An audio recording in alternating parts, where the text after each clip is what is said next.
Hi, welcome to 3 roses kitchen. இன்றைக்கி நம்ம என்ன செய்ய போகிறோம்னு பார்த்தீங்கன்னா ரொம்பவே சூப்பரான ஆட்டு ரத்த பொரியல் தாங்க செய்ய போகிறோம். எப்படி செய்கிறதுன்னு வாங்க வீடியோக்குள்ளே போய் பார்க்கலாம். வீடியோக்குள்ளே போகிறதுக்கு முன்னாடி ஃபஸ்ட் டைம் நம்ம சேனலை பார்க்குறதா இருந்தால் சேனலை சப்ஸ்கிரைப் பண்ணிக்கோங்க. மறக்காமல் லைக் பண்ணிட்டு உங்கள் ஃப்ரெண்ட்ஸ் அண்ட் ஃபேமிலி மெம்பர்ஸ்க்கு ஷேர் பண்ணிக்கோங்க.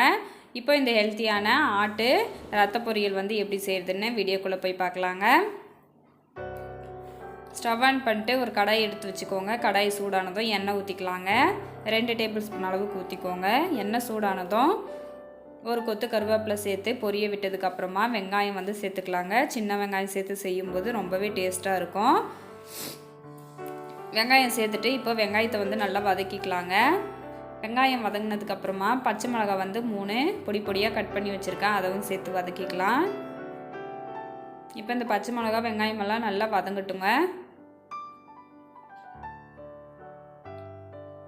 இப்போ பாருங்கள், இதெல்லாம் ஓரளவுக்கு நல்லா வதங்கி வந்துருச்சு. இப்போ 1.5 டேபிள் ஸ்பூன் இஞ்சி பூண்டு பேஸ்ட் சேர்த்துக்கலாம்.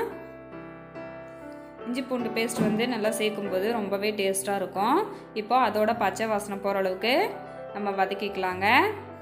வதக்கினதுக்கப்புறமா லைட்டாக கொஞ்சம் உப்பு சேர்த்துக்கலாம். இந்த நம்ம சேர்த்துருக்கிற மசாலாவுக்கு ஆல்ரெடி ரத்தத்துலேயே உப்பு சேர்த்துருப்பாங்க, அதனால் நீங்கள் பார்த்து சேர்த்துக்கோங்க. இப்போ அதெல்லாம் ஒரு பக்கம் இருக்கட்டும்.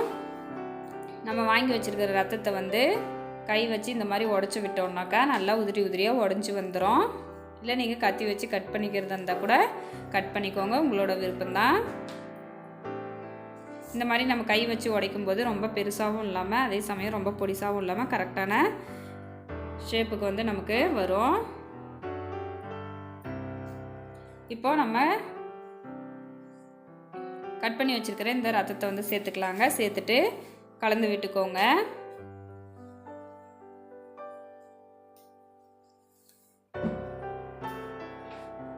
எல்லா பக்கமும் கலந்து வர்ற மாதிரி நம்ம நல்லா கலந்து விட்டதுக்கப்புறமா நம்ம தட்டு போட்டு மூடி வச்சுக்கலாங்க. இப்போ தட்டு போட்டு மூடி வச்சுக்கலாம். அடுப்பு மீடியம் ஃப்ளேமில் வச்சுட்டு ஒரு 10 நிமிஷம் வேக வச்சுக்கோங்க. இடையிடையில் கலந்து விட்டுக்கோங்க. இப்போ தட்டு ஓப்பன் பண்ணிட்டு நம்ம கலந்து விட்டுக்கலாம். அதோட கலரெல்லாம் பாருங்கள் நல்லாவே சேஞ்ச் ஆகி வந்துருச்சு. இன்னுமே ஒவ்வொன்று வேகாமல் இருக்குது. இதெல்லாம் நல்லா மிக்ஸ் பண்ணதுக்கப்புறமா இன்னும் கொஞ்சம் நேரம் நல்லா வேக வச்சுக்கலாங்க. இப்போ பாருங்கள் இதெல்லாம் நல்லா வெந்து வந்துருச்சு. ஃபைனலாக பெப்பரை தூவிட்டு கொத்தமல்லி இலையும் தூவிக்கலாம். நான் வாங்கியிருக்கிற ரத்தத்தில் கொஞ்சம் தண்ணி விட்டு வந்ததுங்க. இப்போ மிக்ஸ் பண்ணி விட்டுக்கலாம். நம்ம சாதத்தோடு சேர்த்து சாப்பிடும்போது அதை தண்ணியை சேர்த்து சாப்பிடும்போது கரெக்டாக இருக்கும். அவ்வளோதான், கலந்து விட்டாச்சு. இப்போ நம்மளோட ஆட்டு ரத்த பொரியல் ரெடி ஆகிடுச்சு.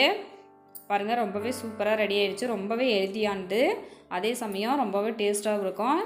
குழந்தைங்கள்லேருந்து பெரியவங்களுக்கு வரைக்கும் செஞ்சு கொடுக்கலாங்க. ரொம்ப ஹெல்த்தியானது. கண்டிப்பாக நீங்களும் ட்ரை பண்ணி பார்த்துட்டு உங்களோட கமெண்ட்டை சொல்லுங்கள். தேங்க்ஸ் ஃபார் வாட்சிங்.